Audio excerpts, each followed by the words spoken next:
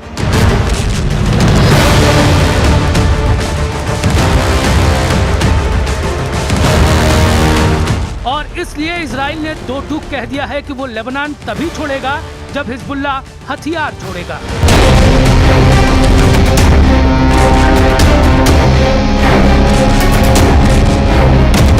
Israel के रक्षा मंत्री Israel COTS ने कहा कि इजराइल का लेबनान की जमीन पर कब्जा करने का कोई इरादा नहीं है, लेकिन जब तक हिजबुल्लाह अपने हथियार नहीं छोड़ता, तब तक इजरायली सेना दक्षिणी लेबनान के कुछ इलाकों में तैनात रहेगी। कॉट्स ने कहा कि इजराइल की पहली प्राथमिकता अपनी सीमा की सुरक्षा है, इसलिए हिजबुल्लाह के हथियार छोड़ने तक इजराइल की सेना की पूरी वापसी नहीं होगी।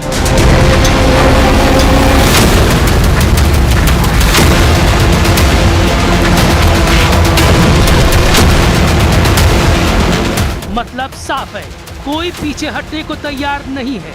हिजबुल्लाह पहले ही इनकार कर चुका है और अब इजराइल के तेवर भी तीखे हैं। कॉट्स ने तो ये तक बोल दिया कि अमेरिकी राष्ट्रपति के दबाव के बाद इजराइल को अपनी रणनीति बदलनी पड़ी, क्योंकि ट्रंप बीच में नहीं आते तो इजराइल लेबनान में इतने हवाई हमले करता कि हिजबुल्लाह खत्म हो जाता।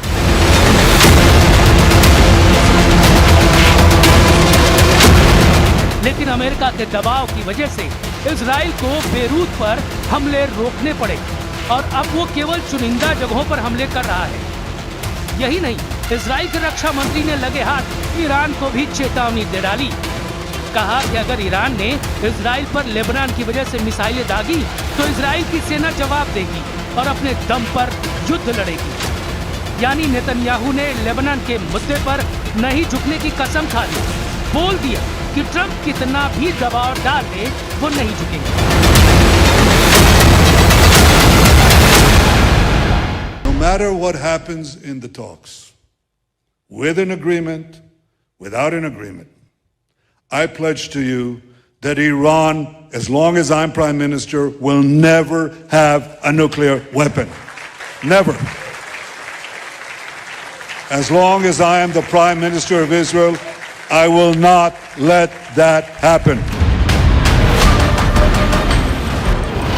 अब देखना होगा कि इजराइल का अगला कदम क्या होगा। वो लेबनान में इसी तरह मिलिट्री ऑपरेशन अंजाम देगा या ईरान और हिजबुल्लाह से आर पार का युद्ध लड़ेगा।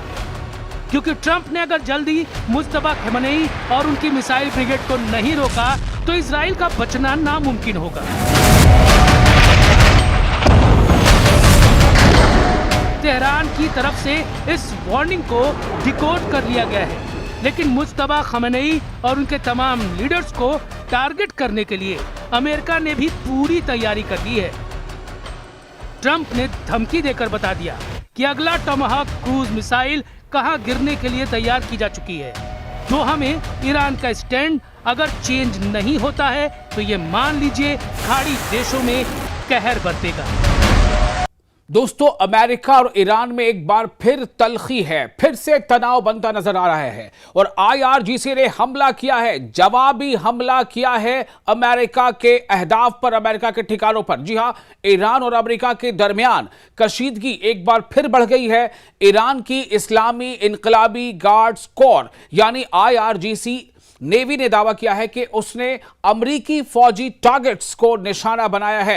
ईरानी हुक्काम के मुताबिक यह कार्रवाई ईरानी साहिली इलाकों पर होने वाले अमरीकी हमलों के जवाब में किया गया जवाबी हमला है, यानी पलटवार है। आप देख रहे हैं न्यूज़ 18 का सोशल मीडिया प्लेटफॉर्म, मैं हूं विशाल आजम। IRGC नेवी की जानिब से जारी बयान में कहा गया है कि इस कार्रवाई में खित्ते में यानी पूरे रीजन में मौजूद अमरीकी फौज की तैनाती के मुकामात को निशाना बनाया गया। ईरान का कहना है कि अमरीका ने इससे पहले ईरानी साहिली इलाकों पर यानी ये ईरानी कोस्ट है वहां पर फिजाई हमले किए, एयर स्ट्राइक किए थे, जिसके बाद यह जवाबी कार्रवाई की गई है। बयान के मुताबिक अमेरिका ने आबनाए हुर्मुज से यानी स्ट्रेट ऑफ हुर्मुज से एक जहाज के गुजरने को जवाज बनाकर कार्रवाई की। ईरान का मौक़िफ़ है कि अमेरिका मुख्तलिफ बहानों से अपने वादों और मुआहिदों की खिलाफ वर्जी करता रहा है। ये ईरान कह रहा है कि अलग अलग हीले बहानों से अमेरिका ने जो एक MOU साइन किया है, मेमोरेंडम ऑफ अंडरस्टैंडिंग साइन किया है, उस पर दस्तखत हुए हैं दोनों मुल्कों के, जो ईरान के साथ ईरान अमेरिका के बीच, उसकी जो है एक वायलेशन किसी न किसी बहाने से अमेरिका लगातार कर रहा है। दूसरी जानिब अमेरिकी सेंट्रल कमांड यानी सेंटकॉम ने भी ईरान में बाज अहदाफ कहते हैं टारगेट को, बाज टारगेट्स पर हमलों की तस्दीक की है। अमरीकी हुकाम का कहना है कि यह कार्रवाई एक ड्रोन हमले के जवाब में की गई है। यानी ईरान कह रहा है कि चूंकि अमेरिका ने ईरानी कोस्ट पर हमला किया, एयर स्ट्राइक है, इसलिए ईरान जो है वो उसने जवाबी हमला किया। अमेरिका का कहना है कि हमने हमला बेशक किया, लेकिन हमने कुछ ड्रोन हमले की जवाबी हमला किया, जिसमें उनके मुताबिक सिंगापुर के परचम बरदार माल बरदार जहाज MV एवर लोली को निशाना बनाया गया था, जैसा अमेरिका का कहना है। सेंटकॉम का कहना है अमेरिकी दावे के मुताबिक ये वाकया आबनाए हुर्मुज यानी स्ट्रेट ऑफ हुर्मुज के करीब ओमान के साहिली इलाके में पेश आया। तहम ईरान ने हमेशा की तरह इन इल्जामात को मुस्तरद कर दिया है। ईरानी हुकाम का कहना है कि वो गैर फौजी अहदाफ को निशाना बनाने की पॉलिसी नहीं रखते।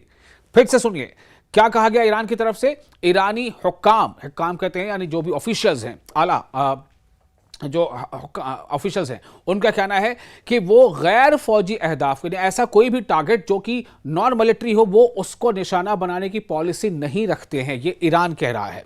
ईरान ने यह भी कहा है कि बाज अनासिर ऐसे हमलों को ईरान से जोड़ने के लिए मुबैना तौर पर फॉल्स फ्लैग कार्रवाइयां कर सकते हैं। यानी इसमें कहीं ना कहीं कोई साजिश भी हो सकती है ताकि उस हमले से ईरान को जोड़ दिया जाए और इसके नतीजे में अमेरिका फिर ईरान पर जवाबी हमला करे, फिर ईरान अमेरिका पर हमला करे। और ये जो काफ़ी मेहनतों के बाद, काफ़ी कोशिशों के बाद, कई मुल्कों के लगातार कोशिशों के बाद और कई देश मतलब दुनिया के कई देशों के लगातार आप कह सकते हैं कि आरजुओं के बाद, मेहनतों के बाद अमेरिका और ईरान के बीच MOU पर दस्तखत हुए हैं, मेमोरेंडम ऑफ अंडरस्टैंडिंग पर दस्तखत हुए हैं, लेकिन हालात को बिगाड़ने की कोई कोशिश कर सकता है, ये ईरान का कहना है।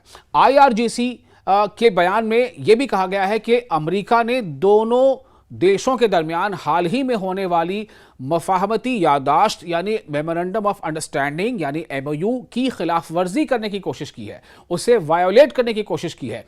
ईरान का कहना है कि इसका मुनासिब जवाब दे दिया गया है।